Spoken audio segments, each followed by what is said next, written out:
कभी सोचा है कि किताबों से मोहब्बत, जो इल्म की निशानी समझी जाती है, अगर एक खतरनाक जुनून में बदल जाए तो क्या हो? तो चलिए आज एक ऐसे ही लड़के की कहानी में चलते हैं जिसका पढ़ने का शौक उसे हकीकत से बहुत दूर, एक पुरस्कार और थोड़ी सी खौफनाक दुनिया की तरफ खींच लेता है। कहानी की शुरुआत होती है राहुल की अम्मी के इन मोहब्बत भरे अल्फाज से। ये सिर्फ एक तारीफ नहीं, बल्कि एक तरह से उसकी पूरी जिंदगी का खुलासा है। इन अल्फाज से हमें पता चलता है कि राहुल के लिए किताबें सिर्फ कोई शौक नहीं थीं, बल्कि उसकी पूरी की पूरी दुनिया थी। राहुल वो लड़का था जो आप समझ लें कि हर वक्त लफ्ज़ों में ही जीता था। अगर कभी हाथ में किताब ना भी होना तो उसकी आंखें सड़कों और दीवारों पर लिखे इश्तिहारों को भी ऐसे पढ़ती थीं जैसे वो भी किसी कहानी का हिस्सा हों। उसकी दुनिया जैसे कागज़ और स्याही से बनी हुई थी। लेकिन जाहिर है, जैसा अक्सर होता है, हर कोई इसके इस शौक को एक ही नज़र से नहीं देखता था। उसके अब्बू को फिक्र रहती थी कि भाई किसी भी चीज़ की ज़्यादती नुकसानदेह होती है। दूसरी तरफ राहुल का पक्का यकीन था कि इल्म भला कभी कैसे नुकसान पहुंचा सकता है। वो अपनी स्कूल की किताबों से कहीं ज़्यादा फ़लसफ़ा और नफ्सियात की किताबें पढ़ता था। और जब कोई इससे पूछता तो वो अपने शौक को कुछ यूं बयान करता कि ये किताबें स्कूल के सबक की तरह रट्टा नहीं लगवाती, बल्कि इंसान को सोचना सिखाती हैं। इसके लिए हर किताब एक नई दुनिया का दरवाज़ा थी, जहन को खोलने का एक नया तरीका। और फिर एक शाम इसकी जिंदगी ने एक बिल्कुल नया मोड़ लिया। राहुल महल्ले की एक पुरानी किताबों की दुकान पर पहुंचा, जहां इसका सामना एक ऐसी किताब से हुआ जो उसकी दुनिया हमेशा के लिए बदलने वाली थी। जरा उस मंजर का तसव्वुर तो करें। हर तरफ गर्द आलूदा शेल्व्स, पुराने बोसीदा कागज़ों की वो एक मखसूस सी खुशबू और खामोशी। यही वो माहौल था जहां राहुल को वो पुरस्कार किताब मिली। दुकानदार ने उसे खबरदार भी किया, बोला बेटा ये कोई आम किताब नहीं है, बहुत कम लोग ही से पढ़ पाते हैं। लेकिन इस वार्निंग ने तो जैसे राहुल के तजस्सुस को और भड़का दिया। किताब का नाम था किताबी कीड़ा।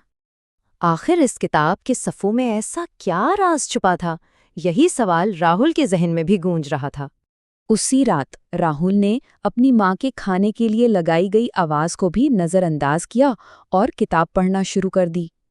और बस यहीं से हकीकत धीरे धीरे धुंधलाने लगी।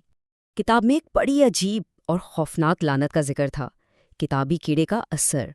इसके मुताबिक एक कीड़ा पढ़ने वाले के दिमाग में घुस जाता है और फिर वो शख्स दुनिया को एक किताब की तरह देखने लगता है। लोग उससे हुरूस नजर आने लगते हैं, जज्बात पैराग्राफ और रिश्ते सिर्फ एक सफ़ा बन के रह जाते हैं। किताब की ये लाइन बहुत अहम है। जब पढ़ना शौक से निकलकर जुनून बन जाए तो किताब इंसान को नहीं पढ़ती, इंसान खुद किताब बन जाता है। राहुल के लिए ये सिर्फ अल्फाज नहीं थे, ये उसकी आने वाली हकीकत का एक इशारा था। और फिर ठीक वैसा ही हुआ। राहुल की हकीकत बदलने लगी। क्लास में उस्ताद का सबक उसे सफ़े की सरसराहट की तरह लगता। दोस्त का चेहरा उसे हुरूफ में बदलता हुआ नजर आता। यहाँ तक कि अपनी माँ की मोहब्बत भरी बातें भी उसे महज लिखी हुई सतरें लगती। इसका अपनी दुनिया से राब्ता जैसे टूट रहा था। और फिर वो लम्हा आ ही गया जब सब कुछ बिखर गया। अपने घर वालों की फिक्र के जवाब में वो चीख पड़ा, आप लोग इंसान नहीं रहे, आप सब अल्फाज हैं, सिर्फ जुमले। ये उसकी बेबसी की इंतहा थी। इस अफरा तफरी के बाद जब राहुल मुकम्मल तौर पर टूट चुका था, तभी उसे निजात का एक ऐसा रास्ता नजर आया जिसकी उसे बिल्कुल भी उम्मीद नहीं थी। राहुल को अब पक्का यकीन हो गया था कि उसके दिमाग में कोई कीड़ा रेंग रहा है। इसी खौफ और वहशत के आलम में किताब इसके हाथ से छूट कर गिरी और सीधा अपने आखिरी सफ़े पर खुल गई। और इस आखिरी सफ़े पर सिर्फ एक जुमला लिखा था, नजात का एक ही रास्ता है, एतदाल। एक छोटा सा सादा सा पैगाम जिसमें उसकी सारी मुश्किल का हल छुपा हुआ था। इस एक जुमले के बाद राहुल की वापसी का सफ़र शुरू हुआ। उसने किताबों की दुनिया से निकलकर दोबारा इंसान बनना सीखा। राहुल का ठीक होने का अमल छोटे छोटे कदमों से शुरू हुआ। सबसे पहले उसने वो किताब बंद की, फिर वो बाहर धूप में निकला।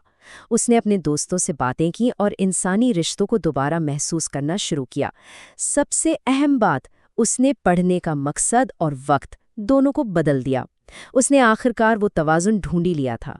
कुछ दिनों बाद जब उसकी अम्मी ने उसे थोड़ी देर पढ़ने के बाद किताब बंद करते देखा तो वो बहुत हैरान हुई। राहुल ने बड़े सुकून से जवाब दिया, अम्मी, किताबी कीड़ा बनने के लिए नहीं, इंसान रहने के लिए पढ़ रहा हूँ। ये उसकी नई समझ की निशानी थी। तो इस कहानी का सबक क्या है? यही कि इल्म ज़रूरी है, बहुत ज़रूरी है, मगर तवाज़ुन के बगैर वही इल्म एक बोझ बन सकता है। जैसा कि कहा जाता है, ज़्यादा पढ़ना आदमी को थका देता है। ज़िंदगी का असल हुस्न शायद ज़्यादती में नहीं, बल्कि एतदाल में ही है।